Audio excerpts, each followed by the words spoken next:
So I go straight to the issue, why do it? When we have a circular economy thinking, we're looking at not just how much profit can be made, but who is actually going to be involved. And this particular start here is all the people that live in this region. Let's say from Hillwood in the south to Lowhead Lighthouse and from the Tamar all the way over to Pipers River. That is a very good area to concentrate on. So the people that either live here or do business here, or they come here to do business, they work here, they can be involved. So that's a social aspect. We have very heavy industry. That's why it's one of the other reasons why it's perfect, because we have got very large industry, very large energy consumers and users. And so environmental consideration of the highest nature, to scrubbers and filters, it's all part of that. And then what business opportunities are there and why are they there? There are incredible business opportunities because we are actually a very wasteful society. We cannot even comprehend, or a lot of our people cannot see what's out there. Every autumn when we do the burn-offs, goes right into the winter now, when unloved biomass, be that invasive weeds, or be that stuff that we piled up and just get rid of. So land and soil restoration. I'm very passionate about regenerative agriculture, restorative forestry, and renovative catchment management. So greenhouse gas reduction. Yes, there is lots of call for action. We have no time to waste any longer. And there's lots of very positive developments happening. People from around the world showing an interest in Tasmania. So what we are doing here and starting now is very interesting for others. Our neighbours in New Zealand, dead keen. So I'm working very closely with people, the indigenous groups, the Maoris, but also industries in New Zealand. Healthy landscapes. If you take the road between Georgetown light industrial and Bell Bay heavy industrial, and you look at both sides of the track, it looks messy. A lot of dead wood. Yes, one could say, oh, that's Aussie. This is the way the landscape is. Burnt landscape occasionally.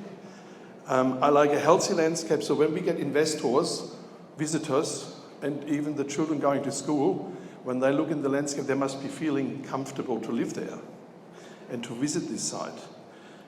One particular area I'm concerned about for the last 3.5 decades here in Tasmania is the incredible use of herbicides. Now, herbicides get imported. They're not made in Tasmania. They get imported from Asia or from Europe. They cost a lot of money, and so it is easier now to think about alternatives to herbicides. Fire risk reduction. I don't need to say anything about that one, really. Nuisance vegetation. We've got about 100,000 hectares of gorse in Tasmania, 100,000 hectares. People want to make it go away. It's a pain. It's invasive. Yes, it is habitat. So there are issues that need to be discussed as part of this throughout Tasmania. Green waste collection services, yep. So the green bin, the FOGO bin, and all that, it's a resource. And carbon negative energy.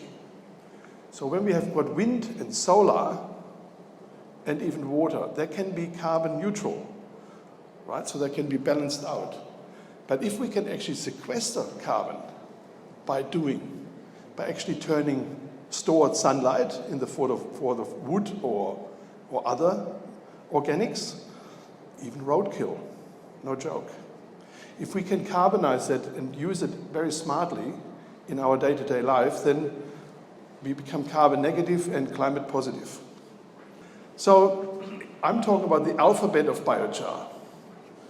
And I look at that from the different regions, be that aquaculture or beef, you can read it yourself. But I try to illustrate here that it goes from A to Z. It's not just some black magic. So whereabouts?